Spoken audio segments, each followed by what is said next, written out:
Although Da Vinci and other slumbering celebrities established their cycles decades ago, for others, resetting theirs may take more than an instruction manual. Hopefully, chronobiological technology has that blueprint in the making.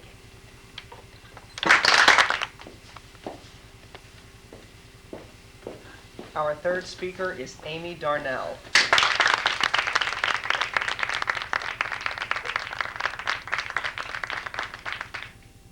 Imagine a shower head that shuts off automatically if the water gets too hot.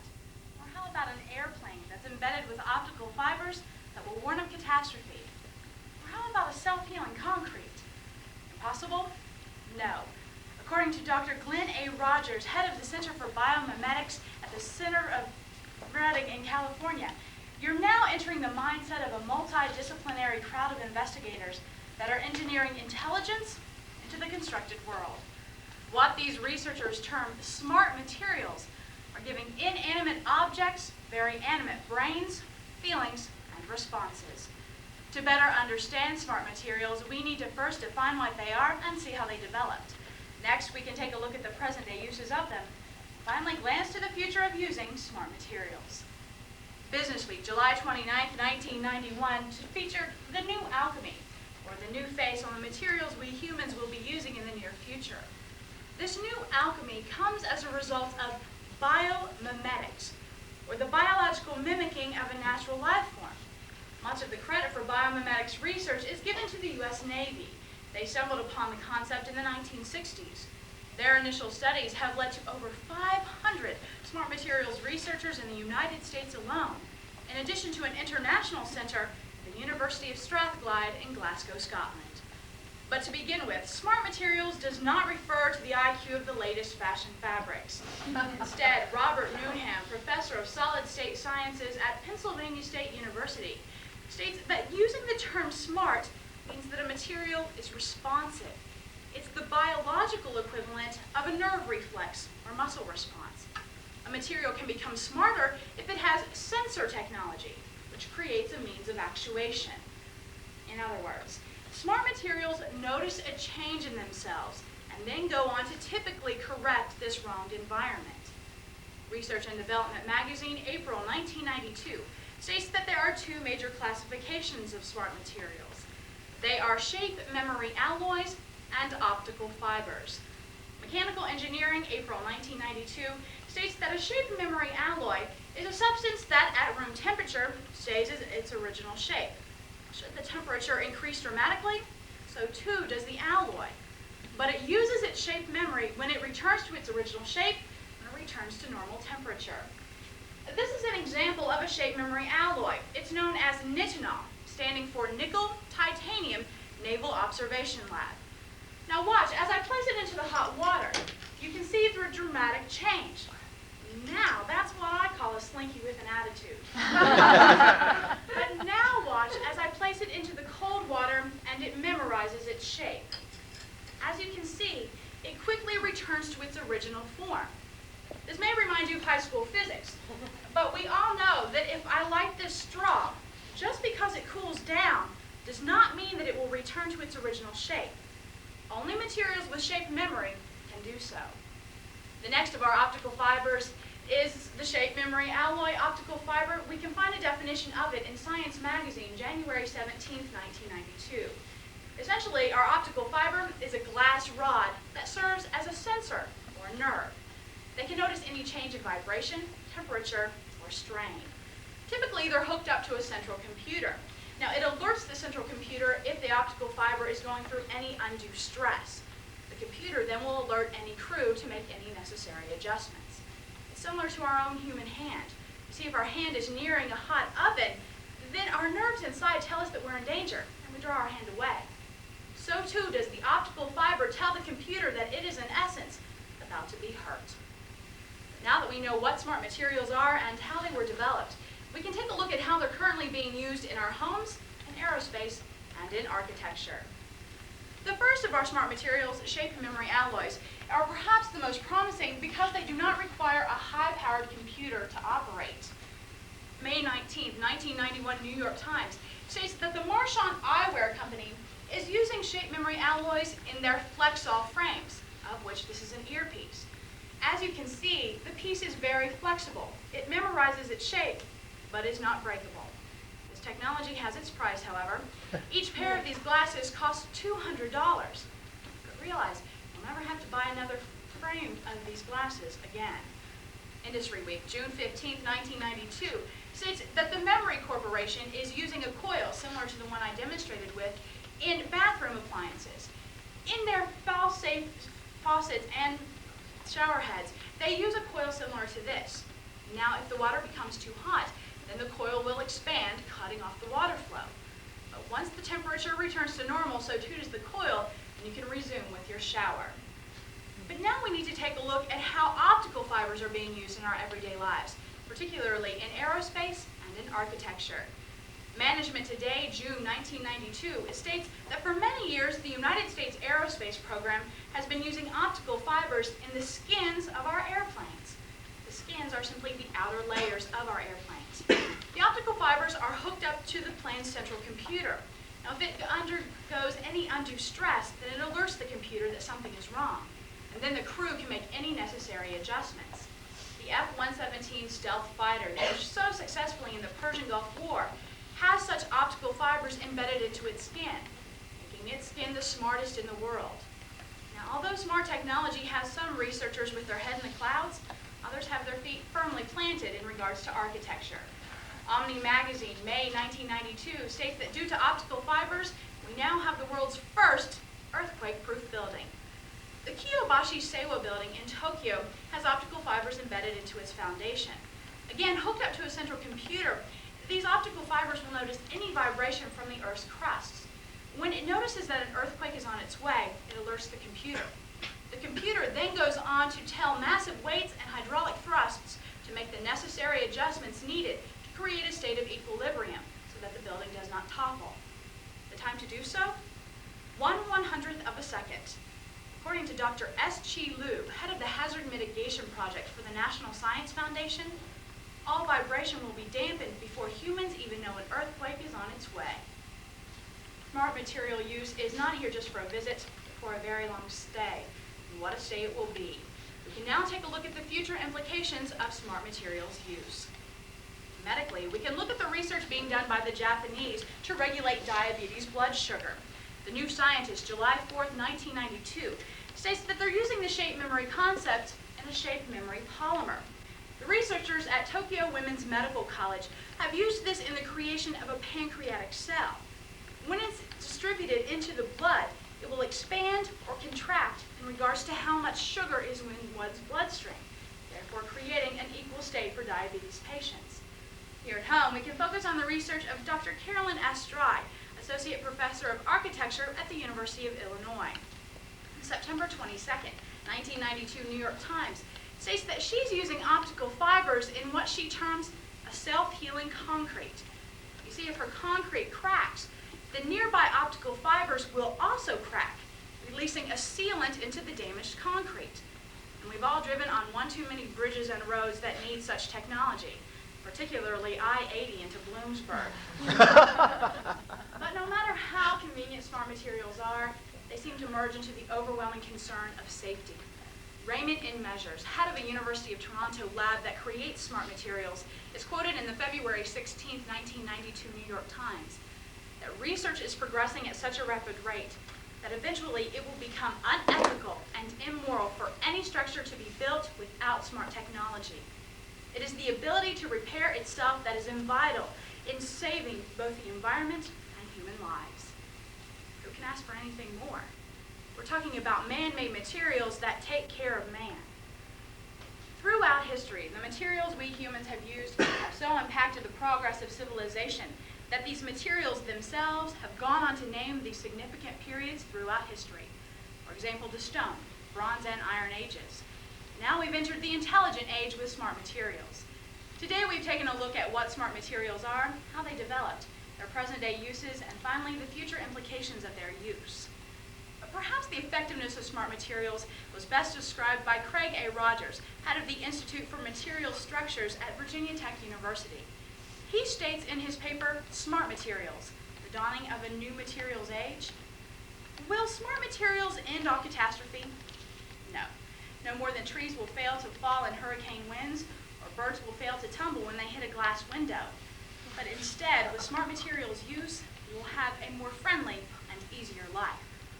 Indeed, these friendly, smart materials are leading us into the next materials revolution. Our fourth speaker is Ed Reed.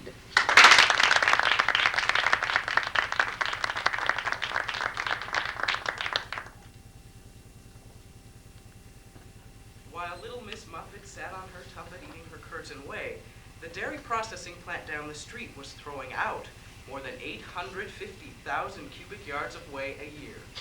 That's enough whey to fill almost an entire landfill, and more than enough to make little Miss Muffet just a little bit sick. In fact, the dairy industry discards more than 28 billion tons of surplus whey each year. The scientific study of whey promises to turn an ever-growing portion of our landfills into a new national resource.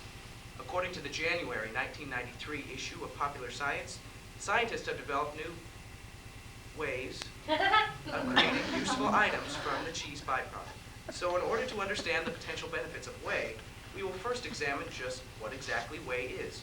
Second, we will discuss several current innovations that deal with excess whey. And finally, we'll explore the whey of the future. The origin of whey lies within the process of making cheese, which necessarily creates it as a byproduct. According to the Nutrition Action Health Letter, April 1992, cheese producers first add bacteria to milk. The bacteria turns a simple sugar in the milk called lactose into lactic acid. Once the milk is sufficiently acidic, producers add rennet extract, a substance derived from the lining of a cow's stomach. Rennet extract forces the milk to separate into two distinct parts, Miss Muffet's proverbial curds and whey. Finally, aging and compression transform the curds into cheese. That's fine, but according to the January 1993 issue of Popular Science, the production of just 10 pounds of cheese creates 90 pounds of this yellow, slightly sticky, nutrient-rich liquid known as whey, and manufacturers discard half of all whey produced every year. That may be fine too, but as Graham Honeyfield, vice president of the Golden Cheese Company, points out in the October 1992 issue of Dairy Foods, in a big plant, you have to process your whey. You cannot simply throw it into your sewer. Cheese producers strive to process whey for two important reasons. First, federal regulations forbid the dumping of whey without proper chemical treatments to neutralize bacteria that could contaminate the groundwater supply. And second, it's simply more cost-effective finding something useful to do with the excess whey than spending extra money treating it just to dump it. So with an understanding of what whey is, and that whey is here to stay, we can now examine how dairy producers are currently implementing strategies to deal with it. In short, that formerly worthless surplus whey is being transformed into a diverse array of beneficial products. First, as the September-October 1992 issue of Organic Gardening notes, USDA soil specialist Dr. Charles Robbins experiments with whey as a fertilizer. Now he explains that water has trouble penetrating soils with a heavy concentration of salt, because the sodium causes the soil to harden, decreasing its ability to absorb water. According to Robbins, whey is about as acidic as vinegar, and it's that acidity that helps calcium in the soil displace excess sodium. And there's a lot of sugar in whey as well, and that really helps biological activity. Robbins found that when implemented as a fertilizer, whey increased crop yield 42%.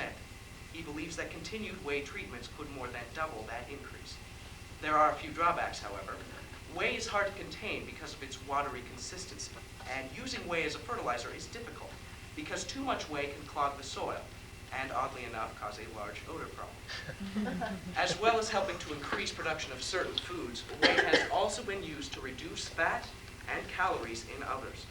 According to the September 1992 issue of Bakery Production and Marketing, NutraSweet has developed Simpless, a natural whey-based fat substitute used in ice creams, cream pies, cheesecakes, cookies, and pie crusts. Products made with Simpless average 50% less fat and 35% fewer calories than their full-fledged counterparts.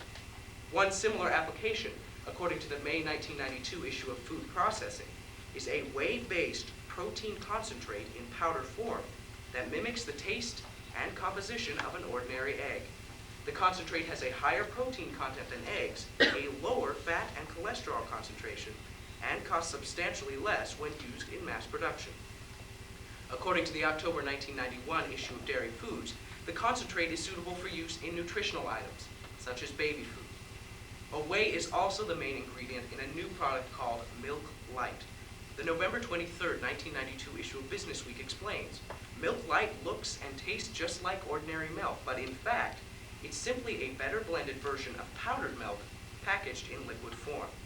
However, this vitamin-rich whey substitute is almost completely free of abrasive lactose, just 1% fat with only 90 calories, and cheaper than ordinary skim milk. Milk Light will be marketed as an alternative to regular milk to the more than 60 million Americans who are lactose intolerant. Milk may do a body good, but whey can do it one better. And if you were thinking that scientists couldn't possibly come up with any more applications for whey, or puns for that matter, we can turn our attention to more futuristic examples for this running liquid. According to the July 18, 1992 issue of Science News, a whey-based compound could dramatically decrease the cost of de-icing roads in the wintertime. Now at present, most road de-icing compounds contain salt, which, as you may know, accelerates the oxidation process of metal, causing rust. The new de-icing compound begins when a bacteria is added to whey to turn the simple sugars into lactic acid. A second bacteria is then added which feeds on that lactic acid and creates acetic acid. With the addition of a stabilizing agent known as dolomitic lime, which reacts with the acetic acid, the mixture becomes known as calcium magnesium acetate, or CMA. Now, currently, CMA can be made without whey, but costs 50 times more than salt, primarily because producing acetic acid is so expensive. However, this new method of production was designed to take advantage of the dairy industry's excess of whey and creates acetic acid at half the cost of traditional methods. Best of all, CMA is non-corrosive and completely biodegradable. While no less significant than making roads safer is the development of a whey compound that could eventually replace polystyrene. According to the January 1993 issue of Popular Science, Cornell University professor Dr. Lance Phillips believes that his experiments in whey synthetics could do that and more. Phillips begins by removing all salts, sugars, and anti-foaming chemicals from the runny liquid. Alcohol is then added to this mixture, which works to break down whey's molecular structure to produce microscopic particles of pure protein, which, when mixed in an ordinary blender, turns into a light, airy foam. Phillips can now proceed in any number of directions. By adding oil, the mixture is sufficiently stiffened to produce a lather that is perfect for shaving. A touch of sodium sulfate creates a more dense foam that can be baked into a substance similar in appearance to polystyrene. Unlike normal polystyrene, however, the whey substitute is completely biodegradable. So biodegradable you could even eat it, if you wanted to. In a telephone interview on February 2nd, 1993, Phillips explained, "We're trying to get a patent for this application of our whey compound. Then we're going to sell it to a company like Gillette." Phillips believes that his recipe for shaving cream alone could use more than 2.9 billion tons of surplus whey annually. With whey occupying an ever-growing portion of our landfills, smart new ideas that deal with excess whey are not only more efficient, but ecologically sound. According to the March 16, 1992 issue of Supermarket News, the Florida-based dairy company Publix contributes more than 850,000 cubic yards of whey to landfills each year.